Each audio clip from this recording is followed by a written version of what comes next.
And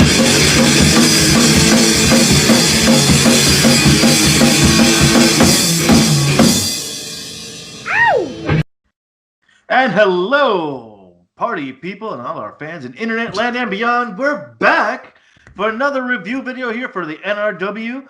I'm your host, David Estacado, and I'm here with my buddy from another nutty, preferably on the left-hand side, the one and only Rob the Movie Guy. What's good, Rob? I'm doing very well. Thank you for the introduction. How are you doing today? I can't complain, man. No accidents here on this end. Everything all good and safe. Cheesy. It was bad, but it works. All puns aside, Rob and I are really excited for this review here. Rob, tell the fans a little bit about what we're getting into today. Well, today we're actually going to get into surprise Scott Adkins movie directed by wonderful director and Jesse V. Johnson for the film Accident Man, which is based on a comic book which came out, I believe, in '91. But we'll get into our thoughts on the film and other details with regards to the property that it's based on. But first, throw the trailer real quick. Roll it. So you're watching a trailer, right? You want to know what the movie's about? Well, allow me to explain. The name's Fallon, and I'm an assassin. Yeah, I know. You've already seen all the assassin movies and all their sequels, right? You seem pretty unscathed. Well, I don't bruise easy. See, everyone's got a gimmick. Carnage Cliff, he's a butcher, specialises in severed heads and chopped off limbs. Mick and Mac, ex-Special Forces, turbocharged soldiers of fortune. Jane the Ripper, she's the honey trap killing machine. And Poison Pete, well, you can work that one out for yourself, can't you? And as for me, well, I make them look like accidents. Everyday, ordinary accidents. But now I've got a problem. You see, the love of my life just turned up in a box 6 feet under, and I'm certain that it was one of my crew that put her there. She was pregnant. But which one of these wankers did it? I'm gonna find out. And when I do, there'll be a few more fatal accidents around the corner. You got a set of balls on you, don't you?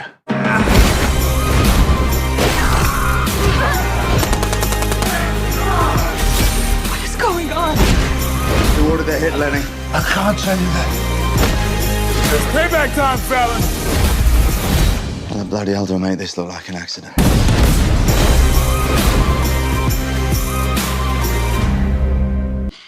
And there you have it, the trailer for Accident Man. Not your usual superhero film. I wouldn't even call it a superhero film because it kind of sounds like it's going to be like a superhero origin story, and it's far from it. It may be based on a comic book property, a British comic book, actually, from Toxic Comics. Name. Yeah. But I think you have to know a little bit about that. I think Scott Adkins helped write the script and the screenplay for this, right? That's right. So this was a passion project for Scott Adkins for a number of years. So he read the comic book when this had come out back in the early 90s, I believe in '91, when the first strip or issue had come out, and loved it. He said that he thought this would be a great property to turn into a movie, and he thought that as the years would go by that someone would eventually pick up the IP, make an attempt to make it into a movie, but figured out that no one had ever even bothered picking up the rights to this property to turn into a film. So he went out of his way, got the option for the film, and found some people that were interested in the property. And here we got this final product here with, I think, as being one of Scott Adkins' best movies. Now, this is, I think, if you listen to Scott Adkins when it comes to his passion for this film, this movie for him is considered for him his number one passion project, because this was something that he has been sweating over and pushing for a number of years. He started writing the script with his childhood friend Stu Smalls, who is credited as a screenwriter in this movie, and it actually makes a cameo in the film as well too. But they have been writing the script for a number of years, and because this movie had come out in 2018 after Deadpool, I believe Deadpool 1 and 2, and also after John Wick, a lot of people were making comparisons that this is basically a ripoff of those two franchises. But if you do your research, you'll come to find out that Accident Man had come out well before Deadpool, and this film was being written well before John Wick. So unfortunately, it just came in after the effects of the releases for both Deadpool films and also the John Wick movies here. So it's making people are making that assessment of this franchise to those other franchises here. An unfair one, I must say, but I understand the reasons behind that. But as you said, this movie does hit all the right notes, as this is pretty much an anti-hero story. I wouldn't hero. To be honest with you, he's just a badass assassin who's who's pretty much a dickhead, but Yeah. he's a I think he's a lovable dickhead. I enjoyed the character a great deal. And this movie, Scott Adkins says, is basically closest to his own personalities, and I really think it shows in this movie because this guy puts everything on with this film. Everything that you see that's being done in this movie is done with lots of love, lots of care, and lots of passion, as I mentioned before. But you haven't seen this movie now. Because I remember before, you got to watch this movie, and how loved it. I'm sure you have a lot to say about the film. So why don't you kind of get in your thoughts about what it is about the movie that you took away from upon first viewing here? This is technically my second viewing, or kind of third, fourth, fifth, considering the technical difficulties we had with the film. It took me a bit to kind of get this working. But after watching the film, I really want to go check. You know me, I like checking the source material, see if there's any Easter eggs or stuff like that. And it stuck pretty close to the comic book. I went and check it out. The full complete series is a 24-issue comic book written by Pat Mills and Tony Skinner, by a slew of different artists, especially once it comes to that reprint there. It's pretty much the same story as the film. Pretty much a hitman for hire, Mr. Mike Fallon, who is a genius at pretty much making his kills look like accidents, so nobody's none the wiser. And he really goes out of his way to make it sure it looks like a clean accident each time. They touch upon that in the film too, and they do it in a really nice way, which I think is really fun to kind of see him figure it out. And you're right. You could definitely tell as the movie, from the very beginning to the end, that Scott Adkins owns this role. It was just fit for him. Like, he plays it to a T. And he really has like don't give a fuck attitude, and he plays it very well. And it's the same as the character in the comic book. He has that, I don't give no fucks kind of player, kind of guy. Kind of like you said, lovable dickhole. He's a complete asshole. Dickhole. But for some reason, you want to see what the hell he does next in the comic book and in the movie. Because he even all the other characters are like, dude, you're an asshole. You're just nothing really nice to say about you. Let's talk about the other characters, because I don't want to leave out some really incredible actors. And so, if you're a hardcore fan of these actors here, Michael Jai White's in the film, Ray Park, Ray Stevenson. We also have I'm not sure if many people may know who this actress is, but she played the character, and I forgot her name now. Her name escapes me. Her character in the movie, but the actress Amy Johnson. She is fucking awesome in this movie. Her and Scott Adkins. She plays Jane. Jane, thank you, Jay. So she and Scott Adkins, in my opinion, I think has the best fight scene. There are a lot of great fight scenes in this movie, but I think their fight scene is so good. And everyone that's involved in this project, all the other little side characters as well. You have a little bit of a backstory of their background and the type of ways they like to kill people, and they have a pretty similar setup, which is why I see the comparison for John Wick, where they have a pub that they all go to, which is considered, think of it as a super miniaturized version of the Continental from the John Wick series, where there are no killings, you can't beat up their what's the character's name? See, I've seen the film 3 times already, but I keep Milton. Thank you. And so there's a set of characters that you pretty much meet throughout the film. Milton being kind of like the guy who gives the hits, where the jobs come from. And then you like have their buffer, if you will, like they're the middleman. Yeah, between them and the client who actually orders the hit. And then you have these other crazy characters. You have Carnage Cliff, which is kind of like the sociopathic axe killer. That dude was awesome, and that's the same actor who I believe was management too as well. He was the guy that was lying to Craig Fairbrass's character about that Kane was snitching on them when that wasn't the case. He is fantastic in this movie. You have Poison Pete, who reminded me of a rat for some reason. Man, he reminds me of he looked like a rat too. He looked like a freaking rat.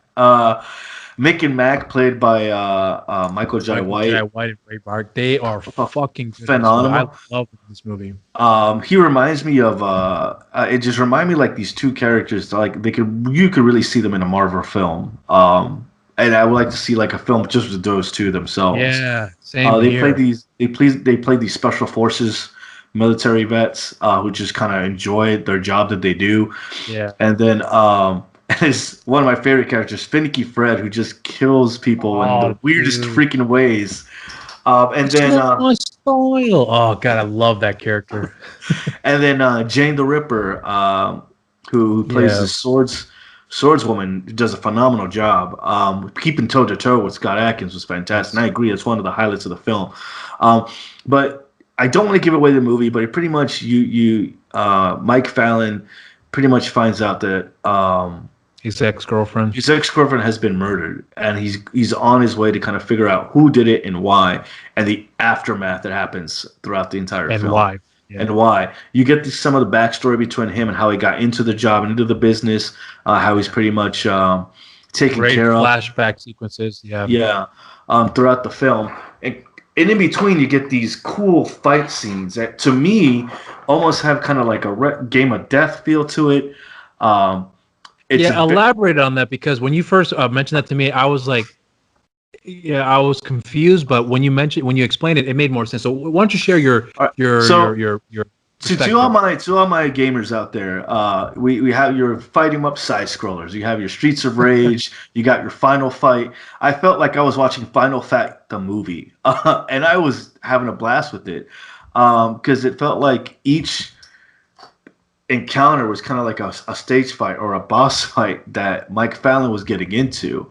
And I enjoyed it. It had a kind of like Game of Death feel. Like when you watch certain martial arts movies, and I think it might have been slight of homage, because it's Scott Adkins. The guy loves his martial arts films just as much as me and Rob do, along with Jesse V. Johnson. Thank you again, sir. I'm getting this Game of Death feels like every encounter just kept getting escalated as kind of like a boss fight. You see it in your role-playing games. You see it in some fighting games where the main protagonist has to go up this tower, and each tower is a boss battle or a fight encounter they have to go to, and it just gets increasingly harder and harder as they go up till they get to the main tower. Yeah. And it's kind of how I felt like I was watching this movie. Each encounter was going crazier and crazier. Yeah, you got a good point. We got to the end. Yeah. And I liked it. I enjoyed it for it. It was this kind of stylized action flick. Kind of over the top, I thought, at certain points, but I think it worked well for the movie. Yeah, it really did. And we mentioned that Jesse V. Johnson directed the movie. Now, there's one little tidbit that I'm not sure if you're aware of here, is that although this movie is a low-budget film, which we know most of Scott Adkins movies tend to be that, but the film was shot in 24 days. Now, the amount of fighting that occurs in this movie, and for them to shoot all the character moments and all the little dialogues and having to do all those action scenes, it's damn near impossible to kind of get all that done in a 24-day period.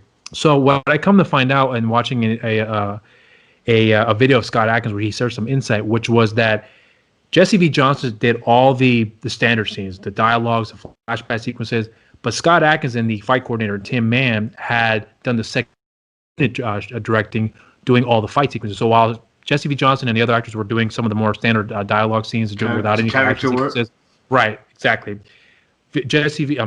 Scott Adkins and Tim Mann were focusing on all the action sequences, and they were kind of working alongside to have everything done within that 24-day period, which explains why I thought the fight sequences were done so well, because Tim Mann, who has a stunt coordinated background, and he's the one that choreographed all the choreographed the fights, showed it to the actors on tape because they had very little time to really actually take the time to really work out all the finer details. They kind of had to do pretty much on the spot and learn it as they go. But it shows how dedicated and how hard they work to get that done and to make it kind of seem very seamless for them to put it all together. And I think it's a testament of everyone involved with this project, which is why I am such a huge fan of this potential franchise here, because this character in Mike, oh, Jesus Christ, I've seen this movie and I keep forgetting character's name. Mike Flanagan, right? Is that the guy? Oh, geez, I look terrible. It seems like I'm just bullshitting my way through it here, but Scott Adkins' character, right? All right, his character is the fucking shit. Now, are there elements of Deadpool? Yes, but understand, this guy came out well before Deadpool, so give the man some credit for doing something that was staying true to the source material. But yeah, man, there was a lot of things that I've learned about this movie that made me appreciate the film a lot more, having seen 2-3 more times at that point. But having learned that now, your take on what I just shared to you, because with what we saw, it's an hour and 40 minutes. This whole film, not an easy thing to pull off with having that short amount of time to get that a lot of time for this film to come out the way that it did. I mean, your take on it now. You could tell it was done on a smaller budget, but most of Jesse V. Johnson's film, and I think that's what I really like, is that they're not really these big blockbuster films. Yeah. But he managed to get so much done with the limited time, limited amount of resources, and limited amount of time, and even with stuff getting in the way, or having to remove stuff, he still managed to make a solid film each and every single time. You gotta give it to the guy. The guy's resourceful as hell when it comes to making these movies. The fact he's managed to put something together in such a limited time is fantastic. That kind of does show too a little bit with some of the flaws of the film, but it's still a very enjoyable film. And you can tell that the character moments are there. Especially with a little more emotional moments, especially with Scott Adkins being, showing that emotional side of him. And some of the more, I want to say, touching moments with the rest of the cast. I want to say they're too, the comedy in this movie is also one of the best parts of the film as well. Yeah, you have the lighter moments, which that really help out with the more touching moments. I want to say touching because there are some, not really heart-to-hearts, but there's some really nice sentimental character pieces. Yeah. But he tends to always wade, especially with this film, you can see him mix that kind of more humorous, lighter tone throughout the film, especially from a Scott Adkins side. and this works to his strength because these are the best. For me, when he does his best work when he's kind of playing like the anti-hero type of characters like Boyka. We've talked about the character of French in Death Collector 1 and 2. He's a bit of a dick, but he's good at when he plays those characters. I think he does them so well. This movie is a testament for that, in my opinion, and I'm sure in your opinion as well too. But let's also talk about one other thing too that I almost forgot to. I think it's important we need to delve into. Ray Stevenson, that dude in this role as Big Ray is fucking awesome because he has some of the best dialogues in the movie, some of the best bits in the film. Because he pretty much works with everybody in the film, so everyone has a scene with him in some way or shape or form. And I think he's by far, if not the best. No, I wouldn't. Well, he's probably the second best thing about the movie, in my opinion. But your take on Race's performance and his character? Fantastic. Even with the flashback scenes, you can see kind of how the character built up and his relationship with Mike grow. He looked so British the way he was dressed. I was like, dude, come on. And you can really see that, okay, so this is a relationship that actually was built up. You can see it come to fruition to where it was and where it is now, leading up to the final scene in the movie. Where they're kind of like, it's pretty much everything's gone to pot, but there is some kind of respect there. I mean, I could keep going on. About stuff that we liked. The action sequences were fun. Scott Adkins was fantastic, as always. The comedic elements were great. I found myself laughing a lot, especially when it came to the side characters, especially Finicky Fred and Poison Pete. Poor guy's getting knocked out. Dumbest. I bet I'll do this. He's all right. And then gets knocked the fuck. I feel bad. And the fact that joke carried on, that gag carried on, it actually became a central piece at the end of the film was great. I loved it. So, okay, we've had a lot of positive things about the movie because there are a lot of things we can certainly commentate on that we love about the movie. Any negatives for you? Because I'll be honest, there are some things that I was like, oh man, they could have worked on this a little bit better. Some things just didn't sit well with me in here. Anything you want to share on your end with that you took away from in the negative aspect of it? The pacing was all right. I do feel there were some parts that were cut out. Same. I couldn't put my finger on it. But I feel like there's another cut out there. Knowing Jesse V. Johnson, there's got to be another cut out there of this film. There's something that looked like there was cut out. But the backstories were great. Yeah. for most of the characters. It was short, straight to the point. It almost felt almost like a Tarantino cut when it came to some of the backstories a little bit, where it was kind of quick to the point, then going back to the movie. Um, but I would like to see a little bit how they got into the, not just before or why they became mercenaries, but how they all kind of became this group at the pub, you know? Yeah, and I think a lot of it has to do with just simply timing, money, among other things too. So the corners they had to having to cut the corners they did to just to focus on the core elements of the story, which was very much important. I agree with you. I would love to have seen more of that. And if there was ever going to be a spin-off movie for this movie, Mick and Mac would have been the perfect film for them to take on, because those guys, Ray Park, dude, man, that dude, yes, he is a good martial artist, but that dude is a really good actor, and I think this was one of his best roles. And I highly recommend people who have not who are familiar with him, check out this movie. Yes, he was great as Snake Eyes, but dude, check out him as he played Mac, right? Yeah. See, I'm looking horrible in this. Jesse probably gonna be looking. He's gonna be like, "I thought you saw the movie." Yeah, I did, Jesse, I did, and I love.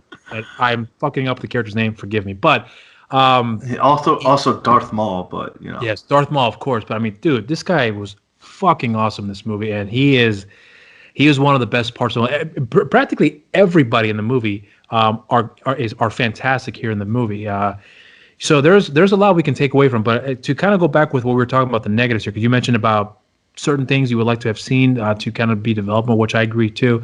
You mentioned about certain things that felt like it was missing certain beats and some of the connective tissues from one scene to another. Yeah. I did feel the same way too, but again, that might be a scenario where, hey, this didn't work out. We don't have time to reshoot it again. We'll just have to make it work. That might be the case here too, and it wouldn't surprise me if that is. But I'm also going to point out too, something that you and I had discussed prior to us recording, which was the girlfriend. We don't get a whole lot of her in the movie, and the very little that we do. Did you felt the impact in the relationship? How it really affected? No. And that's what kills me. Yeah. Like, there's I understand his character motivation, but I didn't feel the connection enough for this to warrant the movie. Like, yes, they had the great setup, and then the whole reveal regarding the situation was like, all right, cool, I get it, but I didn't feel, if there was, I don't know, some more flashback scenes or something prior to set up that relationship to kind of solidify that. Yeah, I agree. Yeah, and I think that the next, well, the thing that they did really good on was getting with his ex's girlfriend, where you spend more time with her, and you actually kind of get a little more connection with her as the story progresses, especially towards the end where she just up and leaves, and we don't really hear from her after that. But again, that's probably just an issue of timing for the actress and whatever else. So you kind of have to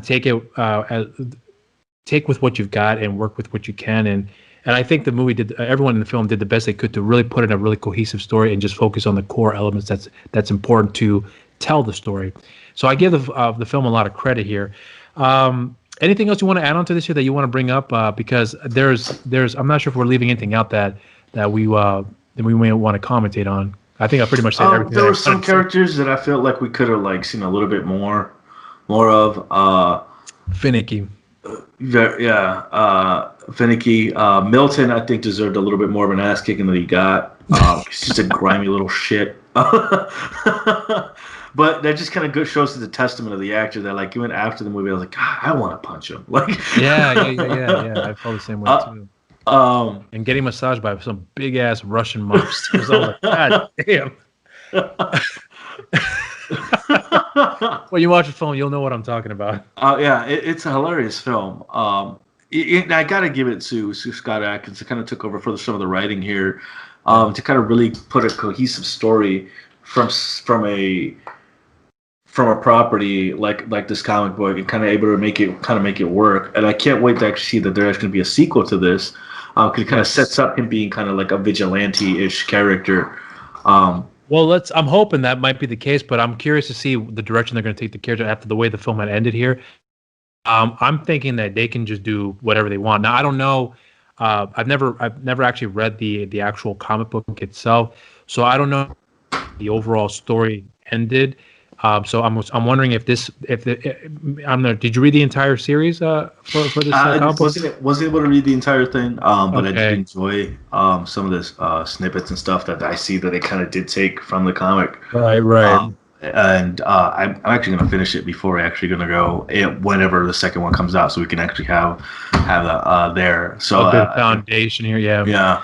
Well, so I don't know how the original comic book series ends, and I don't know if it ends the same way this movie ended here. But if it doesn't, and it kind of ends somewhere in the middle of the series, and then they can just follow that continuation of that story.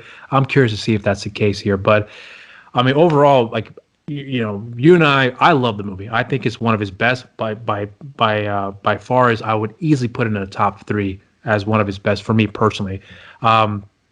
Anything else you want to add on to that before we do our closeout and a big major announcement here? I enjoyed the film. There are some kind of, like you said, continuity issues. There's some stuff that I think would have made a more impactful story for what they were trying to do. But I mean, it's not a emotional film. It's an action, hit you in the gut hard action flick that these guys are known for, and I enjoyed it for that, and the fact that I was able to actually be a part of the universe. As Mike went along, I want to see more of it. Actually, left me with wanting more of, and like you even said, like wanting some backstory or a side movie, a spin-off maybe of a couple characters, or maybe a prequel would be great. Because I think even some of the flashbacks, I think was enough to be its own movie. To be honest, and there were actually good, compelling stories. I think, given with what the transition from the current times that the film takes place, and then going back to whatever that era was, that part of and that time in England, it never really took me out of the film. It felt pretty consistent from when I'm watching the movie. Like it wasn't too bad, but no. Like I said, just little notes here that could have, I don't know, helped the movie a little bit. Because you could tell, like, yes, it's a smaller budget film, and you could tell some of the action sequences are kind of put in to kind of help with that. But I enjoyed it. I'm not more action the better. I'm not gonna take points off for that. Hell no. Yeah. Especially some of the fight scenes. Overall, your final verdict. Final thoughts. Definitely a watch. If you like action films, if you like Scott Adkins, if you just like martial arts films, you got a really good one here. You got Scott Adkins, Michael Jai White, Ray Parker, Ray Park here. Is that Peter Parker's brother? You're pretty much set up for an awesome flick here, and you're gonna enjoy it, and you're gonna want to leaving more. I think that's somewhat a negative and a positive. You're wanting more of the film, and more of this franchise. I can't wait for the sequel. Definitely high cheers, bro. I gave it a super high. I mean, I'm gonna give it I've only done this once before for another Scott Adkins movie. I give this a movie a super high motherfucking cheers. I love this movie, and I can't wait for the sequel. But since we're on the topic of the film here, and we also mentioned the fact that we have Jesse V. Johnson directing the film. By now, we have done an interview with Jesse V. Johnson. Both David and I have had the opportunity to speak with Mr. Johnson, and he's a fantastic man. Phenomenal. Great awesome guest. Great person to talk with and interview. I mean, this guy was so amazing, and we were both geeked out of our minds because we're fans of his work. And the video should be out by now. So if you guys have not checked out this interview, I highly recommend you check it out. And there's a lot that he delves into with a lot of the projects he's worked on and a lot of potential projects that he's looking into doing. Not too much. He couldn't announce a lot of them, but one of which is a horror movie, which we're really stoked about because I'm curious to see what his take on horror is going to be like. And then he also mentioned the fact that he's doing Accident Man 2 as well. So there's a lot of things that we get in with him, and we truly enjoyed our time with him, and we highly recommend you guys check out his work. Definitely rent this movie, buy it. He's got his other films on Amazon and on Netflix as well. He's got Savage Dog, The Mercenary, The Beautiful Ones on Amazon. He's got Ninja 2, I think. No, Ninja 1, Ninja 2 are not his movies. Those are Isaac Florentine films. But well, Scott Adkins. I mean, if you like Scott, Adkins, yeah. So check it out. Regardless, check it out.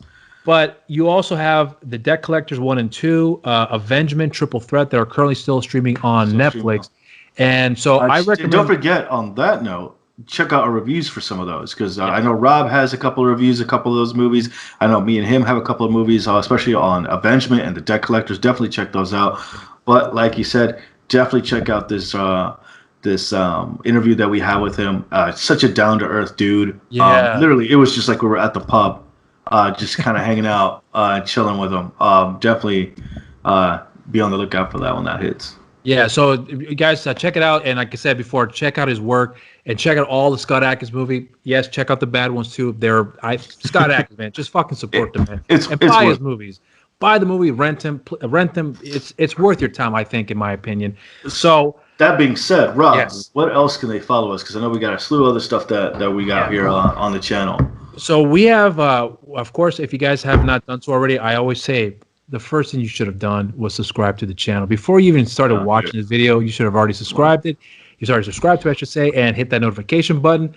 Like, share, spread the word that is New Release Wednesdays. Nerds rule the world, because why? We've got a lot of things that we're really excited that we really can't announce as of yet, but there's a lot of exciting prospect and a lot of exciting projects that we're really working on that we cannot wait to share with you guys.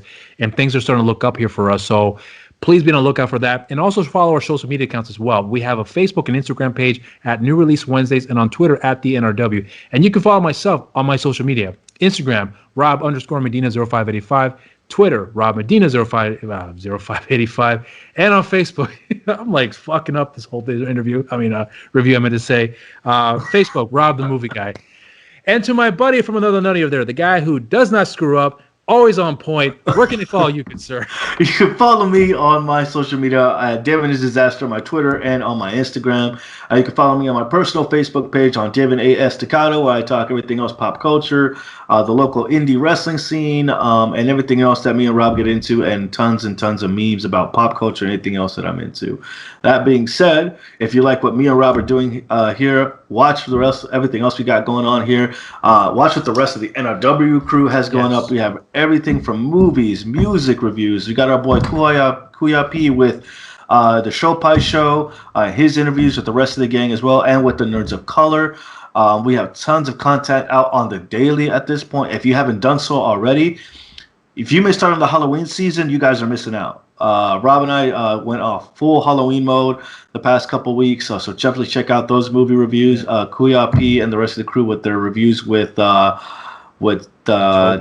Mandalorian season 2. Everybody's watching that. Hopefully, Rob and I will catch up with that, and we'll be that with everybody else there on point with that review as well. But definitely check out everything that we have to do pop culture here on our social media, on YouTube, and everywhere else that that you can follow us.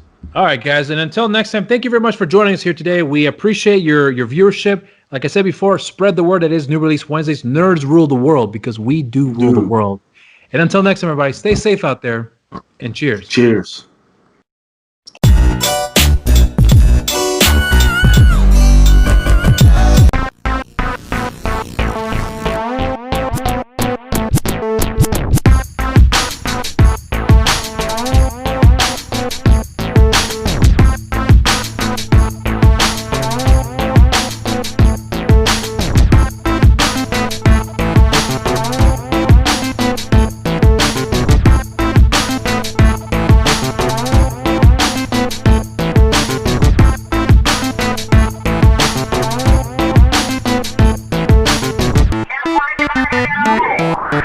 Don't wait.